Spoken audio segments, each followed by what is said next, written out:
Assalamualaikum warahmatullahi wabarakatuh. Waalaikumsalam warahmatullahi wabarakatuh. Alhamdulillah nahmaduhu wa nasta'inuhu wa nastaghfiruh wa na'udzu billahi min shururi anfusina wa min sayyi'ati a'malina. Man yahdihillahu fala mudilla lahu wa man yudlil fala hadiya lahu. Wa nashhadu an la ilaha illallah wahdahu la sharika lahu ونشهد أن سيدنا ومولانا محمدا عبده ورسوله. أما بعد فقد قال الله تعالى في كلامه المجيد وفي فرقانه الحميد. أعوذ بالله من الشيطان الرجيم. بسم الله الرحمن الرحيم. والعصر إن الإنسان لفي خسر إلا الذين آمنوا وعملوا الصالحات وتواصوا بالحق وتواصوا بالصبر. وقال صاحب القرآن صلى الله عليه وسلم: من قال لا إله إلا الله فدخل الجنة أو كما قال النبي عليه الصلاة والسلام. إن الله وملائكته يصلون على النبي يا أيها الذين آمنوا صلوا عليه وسلموا تسليما. اللهم صل على سيدنا ونبينا وشفيعنا وحبيبنا ومولانا محمد صلى الله عليه وعلى آله وبارك وسلم. بلغ العلا كشف الدجى بجماله حسنت جميع خصاله. صلوا عليه وآله يا إلهي मुझको मुझसे दूर कर ताकि देखो तुझको मुझ में एक नजर. بكماله كشف الدجى بجماله حسنت جميع خصاله. صلوا عليه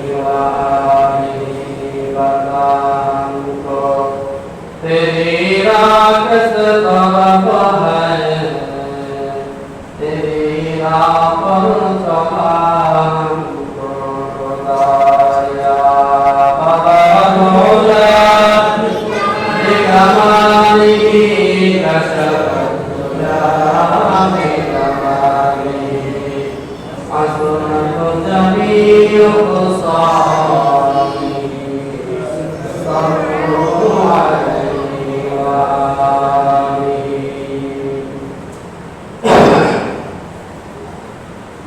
আল্লাহ পাক মহান রব্বুল আলামিনের দরবারে অসংখ্য শুকরিয়া যে আল্লাহ তাআলা আমাদেরকে এই ফেতনা প্রস্তাবের রূপে তার মহান হুকুম জুমার নামাজ আদায় করার লক্ষ্যে সকলের আগে মসজিদে আসা এবং বসা কিছু কথা বলার এবং শোনার তৌফিক দিয়েছেন।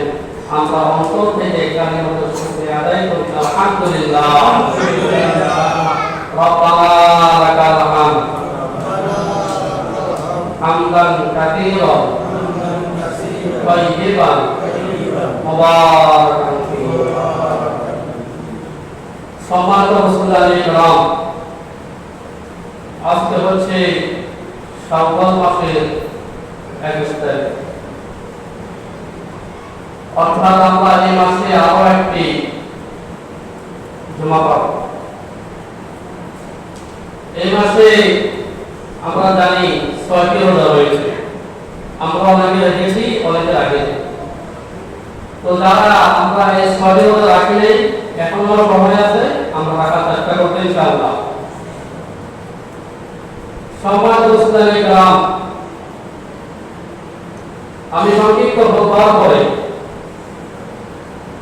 কালামুল্লাহ শরীফ থেকে একটি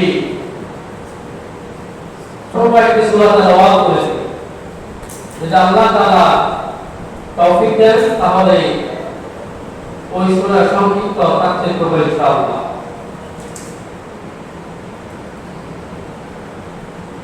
সম্মানিত মুসলিম کرام, আল্লাহ পাক মহান রব্বুল আলামিন তিনি হচ্ছেন সবার উপর। তো আমরা আবারও বলি আল্লাহু আকবার। আল্লাহ অর্থ কি? আল্লাহ সবচেয়ে বড়। আল্লাহ সবচেয়ে বড়। আরেকটা জিনিস আপনারা খেয়াল করছেন কিনা, সেটা হলো যখন আমরা দুনিয়াতে আসি তখন আমাদের কানে কি দেয়? আযান। সেখানে কি? আল্লাহু আকবার। আবার যখন আমরা মারা যাই তখন কানাদার মধ্যে ইমাম সাহেব কি বলে? আল্লাহু আকবার। ঠিক আছে, আল্লাহ সবচেয়ে বড়। যখন আমরা কোন প্রসঙ্গে কোন কথা বলি, অর্থাৎ ওই কথাকে গুরুত্ব দেওয়ার জন্য তখন আমরা আল্লাহর নামে কি করি? পছন্দ করি। এই সূরার মধ্যে আল্লাহ তাআলা বলতেছেন ওয়াল সময়ের কসম, সময়ের কসম। এখন আমরা তো আল্লাহ সবচেয়ে বড় যায়, আমরা আল্লাহর নামে শপথ করি। তো আল্লাহ বলার কারণে তো আল্লাহ যখন শপথ করবেন তিনি কার নামে শপথ করবেন? বলা হচ্ছে যখন আল্লাহ তাআলা শপথ করবেন তখন তিনি যে বিষয়ে কথা বলবেন ওই বিষয়ের সাথে সম্পর্ক, ওই বিষয়ে তিনি কি বলেন? কসম খান। এখানে যে সূরা আমরা তেলাওয়াত করছি, এই সূরার মধ্যে আল্লাহ যে আলোচনাগুলো করেছেন এগুলো সবার সাথে সম্পর্ক। এর জন্য তিনি সময়ের কসম খেয়েছেন।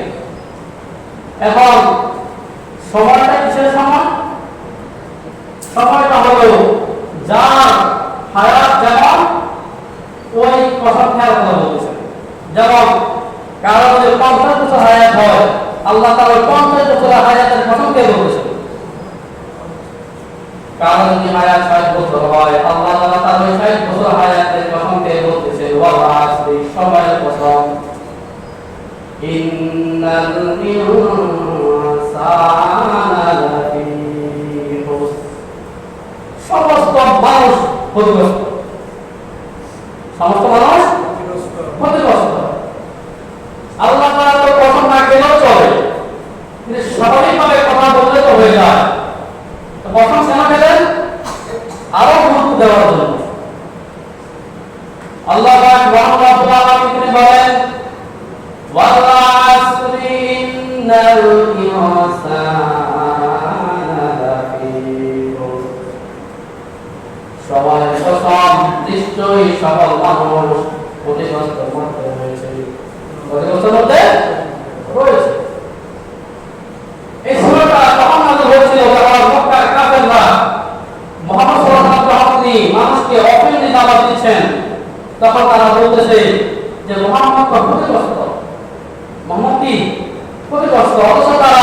এই মুহাম্মদ সাল্লাল্লাহু আলাইহি ওয়াসাল্লামকে আলামিন তারা কি দিয়েছে উপাধি দিয়েছে as-siddiq তারা কি দিয়েছে উপাধি দিয়েছে সত্যবাদী এবং বিশ্বাসী উপাধি কে দিয়েছে এবং কামলাই যখন তিনি আল্লাহ দাওয়াত দিচ্ছেন তাওহীদের দাওয়াত দিচ্ছেন রাসূলের দাওয়াত দিচ্ছেন তখন তারা বলতেছে মুহাম্মদ ক্ষতিগ্রস্ত এই আয়াতে আল্লাহ তাআলা বলতেছেন যে ক্ষতিগ্রস্ত আর কে সফল এটা সূরার মধ্যে আল্লাহ তাআলা বলে দিয়েছেন এইজন্য আল্লাহ শুনতে বলছেন ইন্নাল ইনসানা লাফি খুসর নিশ্চয় সফল মানুষ ক্ষতিগ্রস্ত ইনসান মানে মানুষ তারপর হচ্ছে খুসর বা প্রশ্ন শব্দটা এটা অর্থ কি ক্ষতিগ্রস্ত ক্ষতি এটা বিভিন্ন শব্দ রয়েছে সেটা হলো নফা নফা মানে হলো উপকার আমরা লাভ করছি না আমরা তো নফা মানে হলো লাভ আর নোকসান মানে কি ক্ষতি আর এখানে কুসুম মানে কি ক্ষতি এখন দুইটা ক্ষতির পার্থক্য রয়েছে এভাবে আরবি অনেকগুলো শব্দ আছে এবং ইংরেজিতে আছে শব্দ দুইটা কিন্তু অর্থ এক যেমন যেমন তাকওয়া তাকওয়া অর্থ ভয় আবার খৌফ অর্থ ভয় এই দুই ধরনের পার্থক্য আছে যা আমরা বলি ইত্তাকুল্লাহ তোমরা আল্লাহকে ভয় করো আবার যে কুকুরের ভয় তারপরে আপনার মানুষের ভয় সন্ত্রাসের ভয় হিংসুকের ভয় আছে না নাই ওটাও কি ভয় পার্থক্য আছে না নাই আছে আল্লাহর ভয়ের মধ্যে মহব্বত রয়েছে কেমন মাতা পিতা ভয়ের মধ্যে মহব্বত রয়েছে সন্তান মাতা পিতাকে ভয় করে কি করে না করে কিন্তু এই ভয়ের কি আছে মহব্বত আছে কুকুরকে ভয় করে কি করে না কুকুরের ভয়ের মধ্যে মহব্বত আছে মানে কি আছে ঘৃণা আছে ঠিক কি না সন্ত্রাসে মানুষ যখন ডাক্তারের কাছে যায় যখন বলে যে ডাক্তার তাকে অপারেশন করবে তার তো ভয় কাজ করে কি করে না করে ঠিক না কিন্তু এই ভয়টা কি ঘৃণা আছে মহাপদ আছে ভয়টা ডাক্তার কি করবে সুস্থ করবে আবার ডাকাতের বা সন্ত্রাসের ভয় থাকতে ঘৃণা আছে না নাই আছে ওখানে মহাপদ নাই ঠিক তেমনি ভাবে এই লোকসান এবং খুসরার মধ্যে পার্থক্য হলো লোকসান হলো আপনার ওই লস যে লসে কি আছে পুঁজি আছে যে লসে কি আছে পুঁজি আছে যেমন উদাহরণ বুঝবেন আপনি 1.5 লক্ষ টাকা দিয়ে একটা অটো রিক্সা কিনছেন অটো রিক্সা কেমন কেনার পরে আপনি অটো রিক্সা দিয়েছেন ভাড়া ডেলিভারি দিবে সে 300 টাকা ঠিক কিনা তো এখন ধরুন না 2 বছর পরে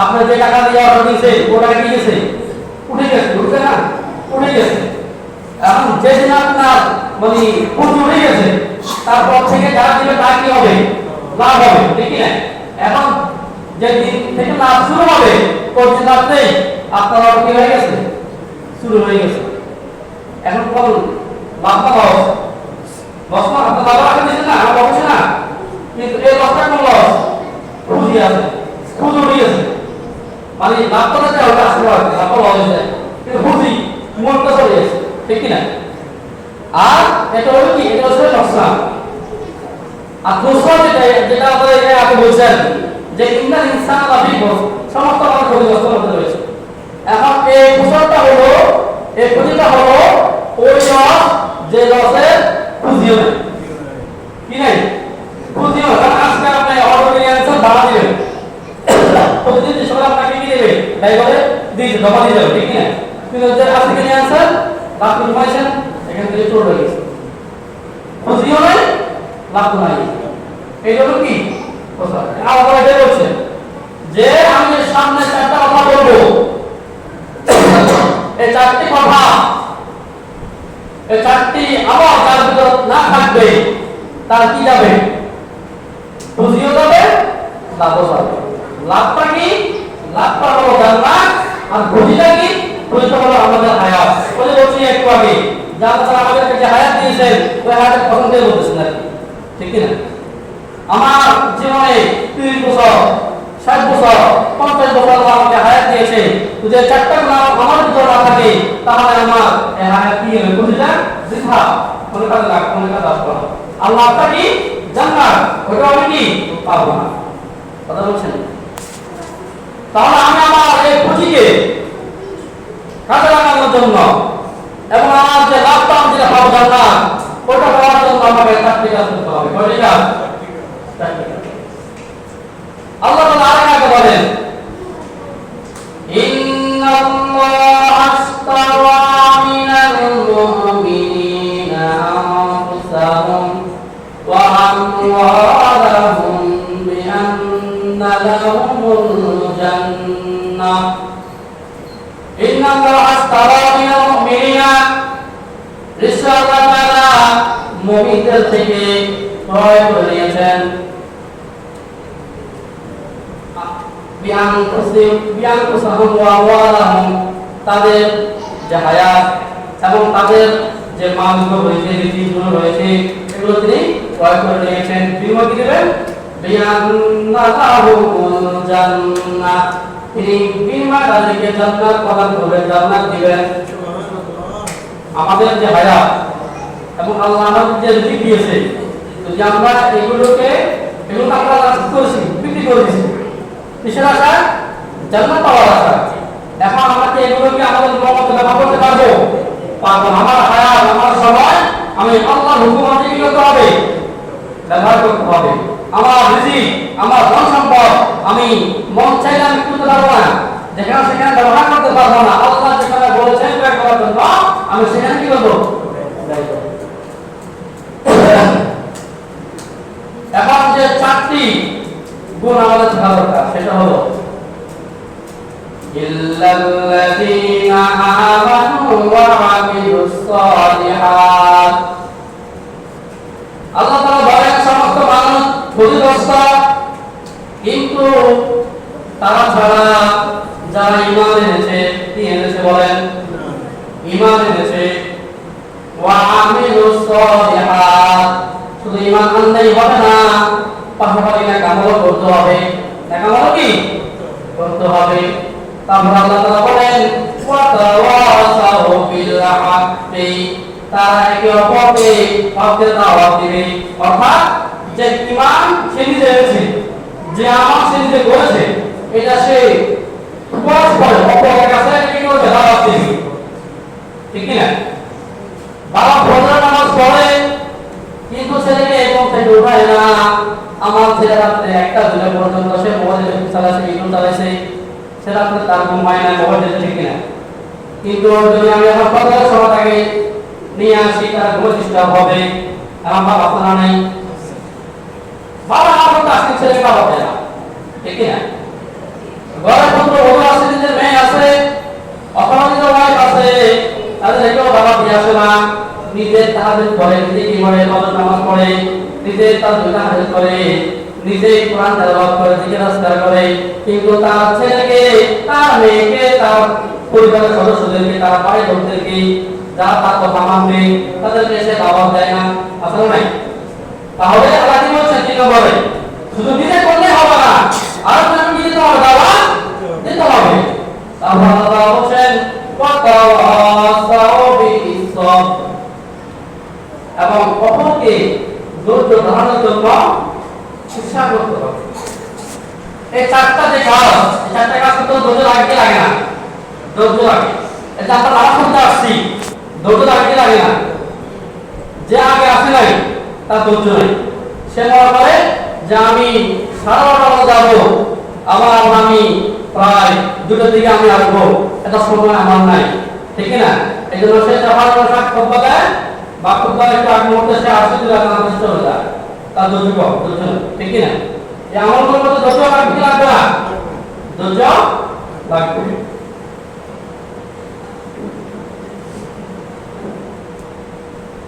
সম্মানিত মুসলমানদের কালাম, এখন চারটা কথা বলছিলাম। একটা হলো কি? ঈমান। যার ঈমান আছে সে ক্ষতিগ্রস্ত হবে না। এখন ঈমানটা কি?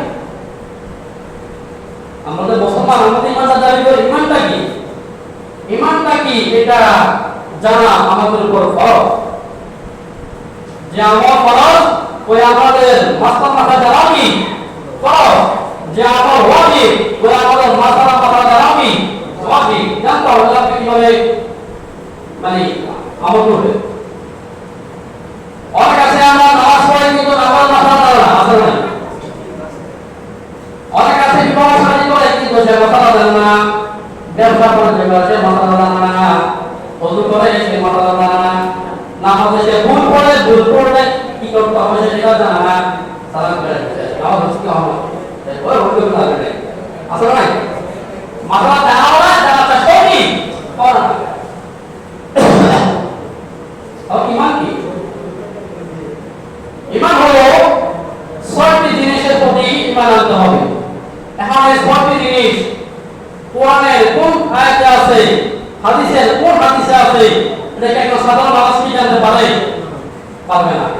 যারা কোরআন হাদিস পড়ছে ওলাইকা তারা এগুলোকে মানে একসাথে করে ফেলছে, যেটা আমরা বলে মুসলমান বলি আমানতু বিল্লাহি ওয়া মালাইকাতিহি ওয়া কুতুবিহি ওয়া রুসুলিহি ওয়াল ইয়াউমিল আখিরি ওয়াল কদরি খাইরিহি ওয়া শাররিহি মিনাল্লাহি তাআলা। ঠিক না? পড়ছে ছয়টা, এই ছয়টা উপর ঈমান আনা, যে ব্যক্তি ঈমান আনবে সেই কি ঈমানদার, সেই কি এই ছয়টার মধ্য থেকে যে ব্যক্তি একটার উপর ঈমান আনবে না সেই কাফের, সেই কি কাফের। আবার এই ছয়টা থেকে প্রত্যেকটার উপর ঈমান আনলো, একটা অংশের ঈমান আনলো না, পরে কথা প্রথমটা কি আমানতু বিল্লাহি, আমি কার উপর ঈমান আনলাম? আল্লাহর উপর ঈমান আনলাম। ওয়া মালাইকাতিহি, দুই নম্বর কার উপর? ফেরেশতাদের উপর, দেখি না?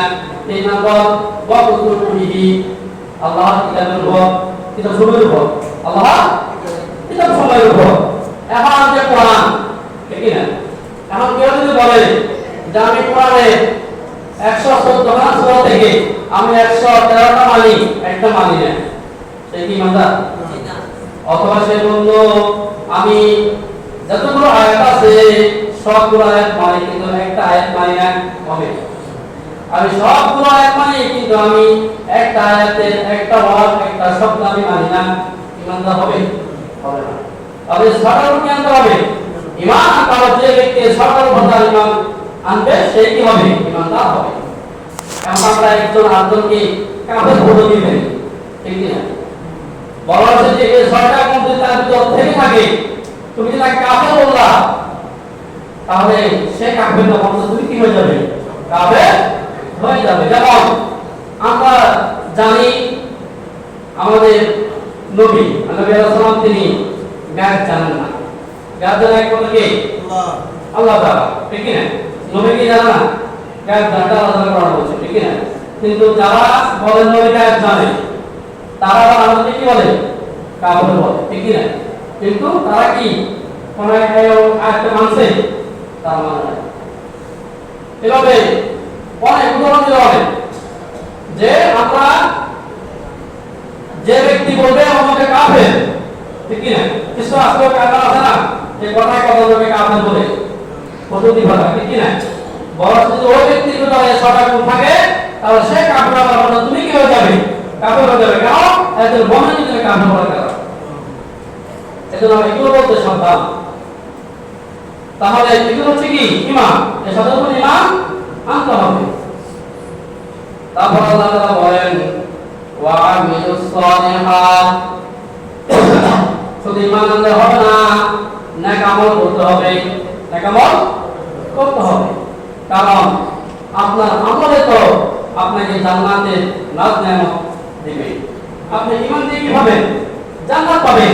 জান্নাতের যে আপনার যে এগুলো আছে প্রাসাদ, যে বাগানগুলো আছে এগুলো তো আপনার আমল দ্বারা কি হবে? তৈরি হবে, ঠিক আছে?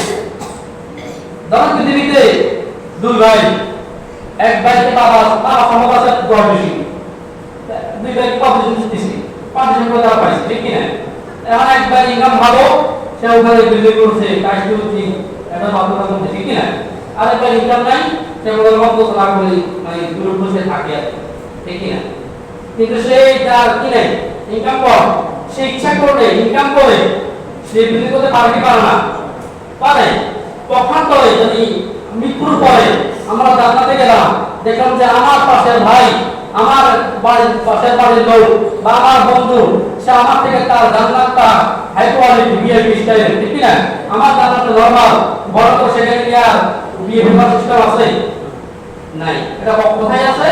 দুনিয়াতে আছে। মৃত্যুর আগ পর্যন্ত আপনি আমল করবেন, আপনার জান্নাত সাধারণ হবে, ঠিক কি না? ওই যে বলা হচ্ছে না, জান্নাতীরা জান্নাতে গেলে কিসের জন্য আফসোস করবে না? একটা জিনিস আফসোস করবে, সেটা কি? যে সমাজে জিকির করা লাগে। বলো যে আমি এই আমলটা আমার কেন? যে তোমার এই আমলটা তুমি জিকির করছো এই কারণে। এই আমলটা কেন? তোমার দুনিয়াতে অনেক বাকি হয় নাই, গোপন হয় নাই, এইটা সেটা। তো তারা আফসোস করে বলবে, হ্যাঁ যে আমি ওই সময়টা জিকির করতাম, মাসে কি বসে কাট না করে, দোকানে বসে আলতু কথা না বলে আমি জিজ্ঞাসা আজকে করতাম তাদের হাতে নিয়ে, তাহলে আমার এটা এখন না বলে, ঠিক কিনা? তারপর আফসোস করতো যদি আমার দুনিয়াতে একটু দল কি না হতো, কবুল না হতো, যদি আমার প্রত্যেকটা দল আপনাদের কবুল হতো, তাহলে আমার জান্নাত তার সুন্দর হয়ে যেত, ঠিক কিনা? তাহলে আমরা কোথায় করবো? এই দুনিয়াতে, ঠিক কিনা? তাহলে এক নম্বর কি? ঈমান, ঠিক কিনা? দুই নম্বর হচ্ছে আমল। এখন আল্লাহ তাআলা আমাদেরকে যতগুলো নিয়ামত দান করেছেন, আমাদের জন্ম থেকে নিয়ে মৃত্যু পর্যন্ত, এগুলো কি কোন কথা শেষ করা যাবে? ওটা আল্লাহ তাআলা বলছেন, ওয়া ইয়া তাউদ্দু নি'মাতাল্লাহি লা তুহসুহা, ওয়া ইয়া তাউদ্দু নি'মাতাল্লাহ, যদি তোমরা আল্লাহ তাআলার নিয়ামতকে তোমরা গণনা করো, লা তুহসুহা, তাহলে তোমরা তা গণনা করে শেষ করতে পারবা না। এই অসংখ্য নিয়ামতের মধ্যে সর্বোত্তম যে নিয়ামত সেটা হচ্ছে কি? ঈমান। সেটা কি? ঈমান। একজন ব্যক্তি সে পৃথিবীতে সবকিছু পেল, সে মন্ত্রী হলো, তার বাড়ি গাড়ি হলো, তার অনেকগুলো ওয়াইফ আছে, স্ত্রী আছে, অর্থাৎ সে সুখী। এক কথা সে কি দুনিয়া চোখে সে সুখী, কিন্তু তার ঈমান নাই। তার কি নাই? ঈমান নাই বলতে এই ব্যক্তি সাকসেস না। এটা মৃত্যু হলে শেষ। মৃত্যু হলে কি? মৃত্যু হলে তার ওয়াইফ তার সাথে সময় দিবে? মৃত্যু হলে তার যে কাজটা বিল্ডিং এ তাকে শোয়াবে? মৃত্যু হলে তার ভাড়া খাবার কিনে খাওয়াবে? না। পক্ষান্তরে আরেকজন ব্যক্তি সে জীর্ণ শীর্ণ থাকে, ভালো খাবার খায় না, ভালো কাপড় পরিধান করে না, কিন্তু তার কি আছে? ঈমান আছে। কি আছে? ঈমান আছে। বরঞ্চ মৃত্যুর ভয়ে দুই ব্যক্তির মধ্যে কোন ব্যক্তি সবল? যার কি আছে? ঈমান আছে, ঠিক না? তাহলে এই ঈমানটা তো অনেকে চেয়ে আনতে পারে না, পারে না। আমরা তো আল্লাহ বলছি, আল্লাহ আমরা মুসলমানদের পছন্দ করা হয়, আল্লাহ আমরা মুসলমানদের ঘরে কি করেছেন? পাঠিয়েছেন, ঠিক কি না? কিন্তু আমাদের মতো সমবয়সী অনেকে আছে তারা হিন্দু, ঠিক কি না? খ্রিস্টান, বৌদ্ধ আছে নাই? ঈমান নাই। তাহলে আমাদের ঈমান দিয়েছে। এখন এই যে আমরা জান্নাত পাবো, এটা তখনই পাবো যখন আমি এই ঈমান নিয়ে কি করতে পারবো? আমি দোয়া করতে পারবো, ঠিক কি না? আমরা কি চাই কি চাই না আমি ঈমান নিয়ে মৃত্যুবরণ করি? আমরা চাই কি চাই না?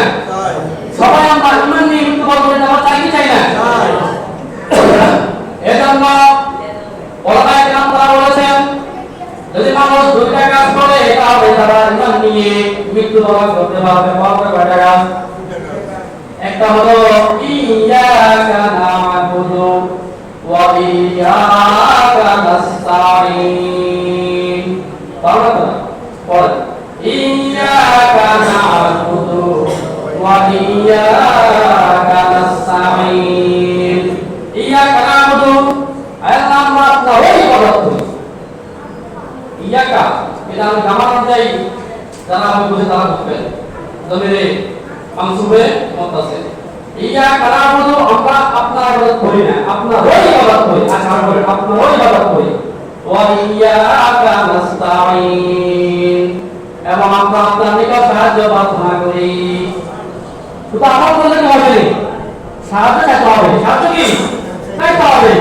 আমরা বিপদে পড়লে দোয়া করি, ঠিক কি না? আমার কিছু লাগবে দোয়া করি, কিন্তু আমি যে আমলগুলো করেছি এই আমলগুলো গ্রহণ হয়েছে কিনা সেজন্য আমরা দোয়া করি না। করিনি, করেনি, করা না। আমার মনে চলে যায়। আমাকে অনুরোধ করেছে আমার হতে পারে না হতে পারে, ভুল করে থাকতে পারে কি পারে না। আমি নামাজ পড়েছি, নামাজটা তো আল্লাহ যেভাবে চায় সেভাবে আমি পড়ছি, পড়ি নাই তো। আমি দোয়া করতে হবে আমার নামাজটা কি কবুল করে। আরেকটা কথা বলি, আমরা আস্তাগফিরুল্লাহ কোন সময় পড়ি? আস্তাগফিরুল্লাহ কোন সময় পড়ি? না কথা বুঝে দেখি, মানে আস্তাগফিরুল্লাহ পড়ি না, এটা আমরা কোন সময় পড়ি? আমরা যখন আমরা কোনো বিপদ বা খারাপ কিছু দেখি তখন আমরা কি করি? আস্তাগফিরুল্লাহ পড়ি, ঠিক কি না? বেশি কথা এরকমই, খারাপ কিছু আমরা কি করি? আস্তাগফিরুল্লাহ। কিন্তু নামাজের পরে সালাম দিলে আমরা কি করি? আস্তাগফিরুল্লাহ আস্তাগফিরুল্লাহ আস্তাগফিরুল্লাহ, ঠিক কি না? তো নামাজ হচ্ছে ইমানের বড় সর্বশ্রেষ্ঠ ইবাদত, ঠিক কি না? সে নামাজের পরে আমরা আস্তাগফিরুল্লাহ পড়ি, নামাজ তো ভালো কাজ, আমরা আস্তাগফিরুল্লাহ কেন পড়ি?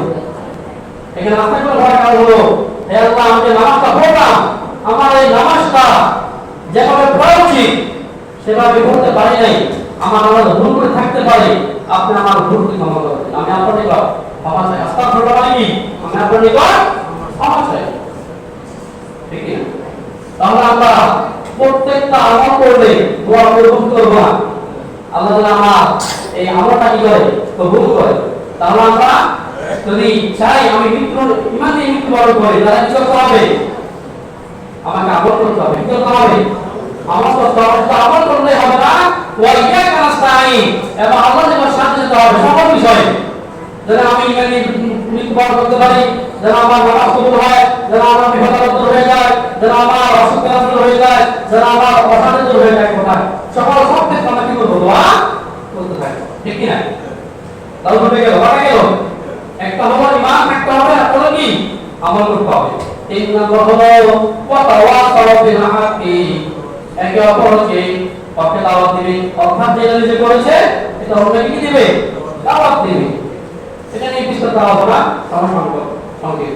তারপরে 4 নম্বর হলো ওয়া তাওয়াসাউ বিস সাবর, এই দাওয়াত দিতে গেলে আপনাকে ধারণ করতে হবে, ঠিক কি না? যারা দাওয়াতের কাজ করে এদের পিছনে আমাদের লেগেই থাকে, ঠিক কি না?